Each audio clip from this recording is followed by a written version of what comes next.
I'm making an introduction video since I've seen a couple floating around and I thought that would make sense. You know, you introduce yourself in real life, why wouldn't you do that while you're making a new BookTube channel? My BookTube channel is Cameras and Quills, which sounds a lot like Books and Quills, but I swear I wasn't thinking about that when I came up with it. I had several different names for a potential new website featuring reviews and film, television, and literature-related reviews, news, etc. And I put up a bunch of these names on my personal Facebook, and a bunch of my friends from film school and creative writing school and other aspects of my life all commented, and the general consensus was that everybody's favorites was Cameras and Quills, so I went with it. I'm going to start off with 5 random facts, and then I'm going to go into what I'm reading currently and some books that I just got. Random facts about me. My name is Anna is not a random fact, but it is my name. My name is Anna. I have generalized anxiety disorder, and crowds, stressful situations have a tendency to make me anxious and cause me to possibly go into an anxiety attack. Since I started getting them, I have learned techniques in order to stop them, and I'm thinking about doing a post about that on my other channel, Skella Anna, which is more of a personal vlog type channel. I'm allergic to a million and one things, from dogs and cats to the more deadly food allergy. I'm allergic to tree nuts, which include almonds, pistachios, walnuts, chestnuts, etc. Related to that nut allergy, I am also allergic to quite a few other things. Avocado, peaches, sesame seeds, coconut. You can check off everything on the list except for peanuts. Peanuts are a bean, and though a lot of people who are allergic to tree nuts are often also allergic to peanuts, I'm very, very luckily not one of them, because if I couldn't have peanut, I would cry. I mean, that's one more thing taken away from me. I've been living out in California for about the last 8 years. I think it's been about 8 years now, and I originally am from the Chicago area in Illinois. I have Chicago pride. I don't root for any LA sports teams, even though I've been here for a really long time. I am still totally a Chicago girl at heart. Another random fact is my mom and I look a lot alike. We are pretty much identical, almost. A lot of people double take when they see us because they'll walk, like sometimes I'll be in my mom's office at her work visiting her, and I'll be sitting at her computer and people have to like stop and be like, is that her? No, that's her daughter. What usually differentiates us from each other is the hair. I dye my hair different colors and kind of go crazy with it, and my mom pretty much sticks to brown hair. What else can I say about me? I studied film video at California Institute of the Arts, took a couple years off after I graduated to work and try and find a job in that field, and decided I really didn't like working in film. I'm much more of an introvert, and a lot of production and film related stuff involves being more of an extrovert. I worked at bookstores and libraries for a while, thought that might be my new career path, and then wound up deciding to go back to CalArts and pursue a creative writing degree.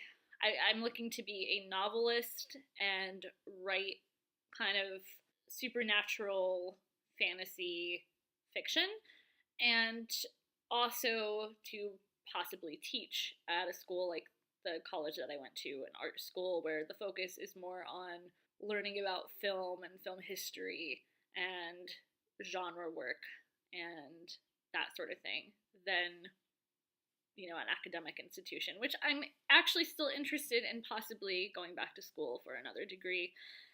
Maybe probably later when I have more money. And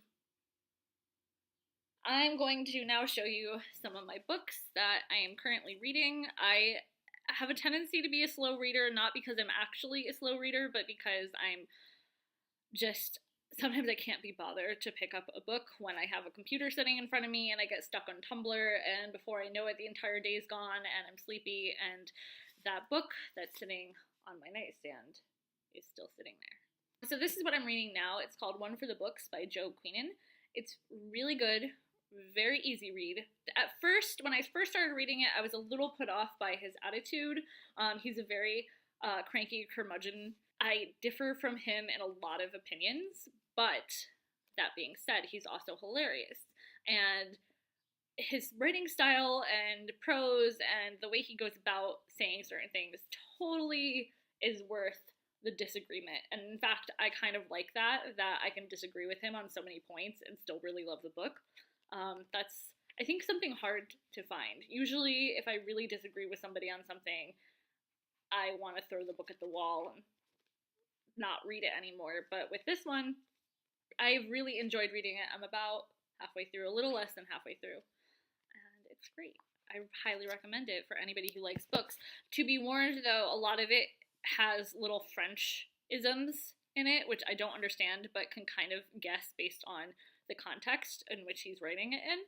And there's a lot of references to books that I have never read that are very obscure, and I still think it's enjoyable, even with all that. So there you have it. The other two books that I got, I already own. I got Sabriel and Lyriel. I didn't get Abhorsen because I am trying to save my money.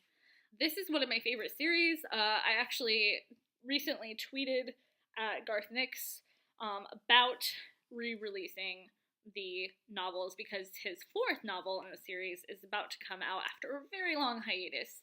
It's pretty much self-contained. You can read Sabriel and not read any of the other ones and be happy. Lyriel is pretty much, it ends on a cliffhanger, so you kind of have to, if you like it, you kind of have to go and read Abhorsen. But after that, the story's like pretty much over. I mean, there can be more story to come, but it's pretty satisfying the way it ends.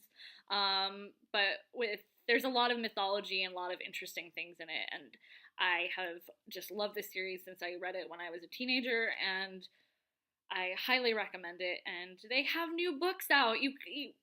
I have been looking for new copies. My copies are very old. One belonged to an ex-boyfriend and has his notes in it, and I didn't like reading that. So I've been looking for new copies to grace my shelves for a while, and they finally have them. So I would head over to your nearest bookstore and pick them up if you like the series and don't have the copies, or if you haven't read them, because they're very, very good fantasy, kind of epic fantasy, but also with like technology.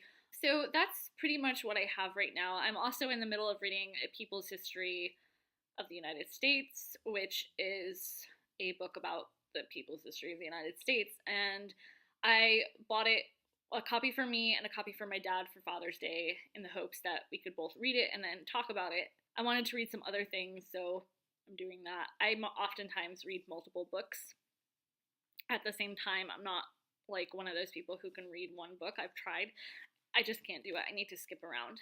He also brings that up in this book, skipping around. He has talked about how he often has 30 books that he's reading at once, and he'll pick one up and then decide that he wants to read something else more and go to that book, and then, go back and forth, which, yeah, I do that too. So that was nice to read. It's very reassuring. So I hope you guys have a great day. If you want to say hey and introduce yourself, I would love to see other videos and meet new friends and talk to people about what books they're reading, if they also read One for the Books or the Sabriel or Lyriel Abhorsen trilogy. Anything that they want to say about what's going on in the book world, I'd love to find out and read and enjoy the community. I'm going to stop talking now. Bye!